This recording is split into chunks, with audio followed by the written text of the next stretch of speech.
White Lotus director Mike White is great at provoking people. The first season introduced us to wealthy guests with a diverse of hotel staff meeting their endless needs in the Hawaiian resort. Next, we joined entitled guests on a relaxing, terrifying vacation in Sicily. We can't stand the well-crafted characters, and we're always ready to rant about them on social media. In this video, let's talk about why we love hating the show's dreadful characters. First of all, fans have formed parasocial bonds with the characters. What makes you hate these characters? Well, a clinical psychologist who has a YouTube channel, Dr. Matu, has answered your question. He's a White Lotus fan just like us, and he believes that people who watch great shows about bad people are creating intense, unreal bonds with the characters. These bonds are called parasocial relationships, and viewers of shows like The White Lotus and Succession are constructing these bonds. It explains why they're so attached to characters they hate. He explained more about the concept, saying that the parasocial bond is a one-way relationship, but it ends up feeling very real to the viewers. If fans find themselves relating with the character, the relationship becomes even more powerful.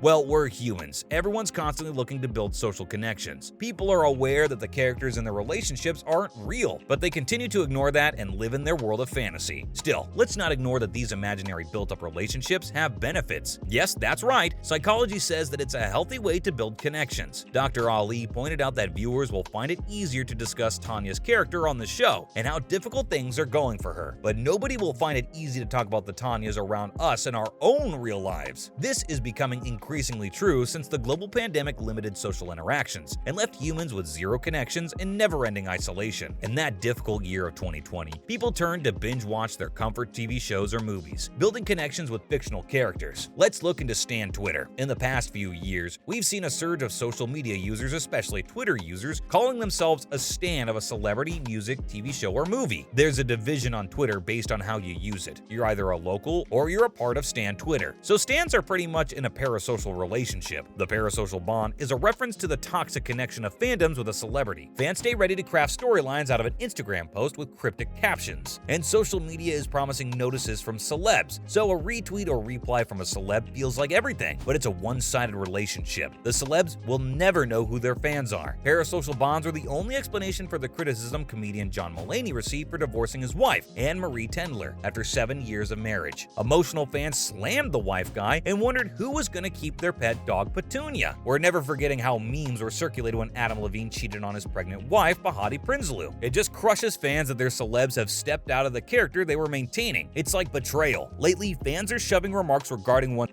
identity. Fans of singers Shawn Mendes and Harry Styles are convinced that the artists are a part of the LGBTQ community. Even Taylor Swift fans have divided themselves into Swifties and Gaylors. Netflix star Kit Connor was also forced to come out as bi on Twitter. Like, why do these fans feel the need of forcing the celebs they're enamored with to come out? What's more, viewers who've become too close with characters are affected by them. Since these viewers are craving connections, it's not that healthy in the end. People who bonded with the characters may be strongly affected by the characters. Viewers will be pushed to get attached to them, even if they're horrible. It's just that the horribleness is relatable, and after learning how similar they are with the character, they'll turn to feel pity for them. Viewers will see them as complex individuals who've made several mistakes, but they deserve to be forgiven. Fans of the show will also go so far as to protect these questionable characters. Dr. Ali also stated that watchers feel satisfied when the character they love to hate finally gets their punishment. It just jolts you that money doesn't solve everything. Being rich can't buy you peace. Look at these wealthy guests planning to relax in the elite resorts, but they're still haunted by their past at the end of the day. We're thinking of anyone who's sympathizing with Michael Imperioli's messy character Dominic DeGrasso and feeling the need to protect him from his problematic actions. And if you love to hate Daphne, well, you feel for her and you can't find joy in her pain anymore. At first, she's a stay-at-home trophy wife, and she's clueless about the state of the world and can't remember if she voted. But after 2 episodes, gaining insight into her, you felt pity for her, especially for her views on extramarital affairs. That's exactly what the clinical psychologist says. You might realize that you sympathize with the character you hated at first. Next up, how viewers can feel better about themselves. Dr. Haley Roberts is a co-host of a mental health podcast with licensed clinical social worker Ryan Inglesod. She made it clear how hating these characters make us feel better about ourselves. On Pop Psyche 101, she explains that when we find things that we don't like about these problematic characters, it helps boost our egos. She said that we pick out the tiny pieces we dislike and assure ourselves that we're just peasants who are that glamorous, but at least I'm not like that. I'm not as bad as this person. person. Dr. Haley also addressed why fans like having endless discussions about these intolerable characters on social media. Social media gives us a way of creating a gap between us and their perceived problematic behavior. It even allows fans to justify the character's actions. The Apple Podcast co-host cleared up that fans can pick a side and offer an explanation of why they think this person was right or wrong. With that, viewers feel like they're in control of their thoughts and feelings. They feel like they're controlling the steering wheel of their own life, as well as whatever is happening on the show. Now, The White Lotus allows viewers to play judge and jury. The debut season opened with the first scene of a dead body being moved toward an airplane. After putting two and two together, we learned that someone died during their stay at the Hawaiian resort. The second season is another murder mystery. We found Daphne going in for one last final swim, and she's enjoying it until she feels something in the water and sees a dead body floating in the ocean. Emergency services take over the scene, and we learn that not one, but multiple guests have died at the hotel. From that moment, showrunner Mike White decided that everyone must come off as a suspect or a victim to the viewers, and for that, he created such complicated, intriguing, and flawed characters. Like, take Megan Faye's Daphne, wife of Cameron Sullivan. She's admirable but so shallow, we'd feel pretty much horrified if we were to go on a week-long vacation with her. Even Jennifer Coolidge's Tanya McCoy makes viewers question whether they want to sympathize with her character's loss and loneliness or hope that she's the one to die at the end of the week-long vacation. Oops, we meant this for season 1. All this just makes it clear that the director won with this strategy. The director made sure that everyone was annoyed by these entitled socialites and participated in solving the whodunit. We're the psychologists, and also the detectives on this one. Moving forward, these are the characters we hated the most. We're gonna give these characters a break because they're not heroes or villains, but let's just honestly gather and rant about the characters we hate. It's cathartic, especially when we're calling out toxic men. We seriously hate Cameron Sullivan the most. He's a douche who thinks that he has everything under his control. He's the type of guy who'd slip past a person needing an ambulance at a restaurant just because his reservation is ready, and the way he acted so superior toward his wife Daphne just made his scenes impossible to watch. We're gonna be shocked if this guy didn't top your list of disliked characters. Dominic DeGrasso had his midlife crisis in the middle of his vacation. He's carrying so much guilt for what he did to his wife, but he still can't own up to it. He doesn't even try to move on from who he was. He's desperate for his wife to accept him, but he won't take action to get his ideal life. He's so unlovable. Daphne's tone-deaf views on men, marriage, and cheating left us horrified. Honestly, what made us tolerate her was her fashion sense and clever one-liners. She's smarter than we think, but she's still unacceptable. And if we can have a throwback, we won't forget season 1's most irritating guest, aka Shane Patton. That spoiled man-child couldn't stop crying about getting the second best suite. The self-centered, entitled brat even ended up calling his mother to complain about it. He was on his honeymoon, but he focused more on the hotel's booking error than spending time with his new wife. Coming up, why White Lotus's well-rounded characters have sparked important conversations off-screen. If you're constantly on Twitter ranting about these White Lotus characters, keep the tweets coming. Brittany Brownfield, a clinical professional counselor and co-host of the podcast Popcorn Psychology, dives into the psychology behind Hollywood's famous movies. She observed that once these discussions make it online, they begin to unlock conversations on meaningful topics on toxic masculinity, which is a theme of the show. She revealed on her podcast that the patriarchy really shits on gossiping, and because of that, we don't acknowledge the social benefits of gossip. Cameron was hated by the majority of the viewers, and Brownfield explained why. It's because women have met someone like him at least once in their lives. He loves pushing boundaries. Conversations like these help women protect themselves, especially because there's no actual risk in calling fictional characters out. At the end of the day, you're calling someone out. That's a wrap for this video. Which White Lotus character did you love to hate? Let us know in the comments below. Make sure to give this video a thumbs up and subscribe to our channel for more videos like this.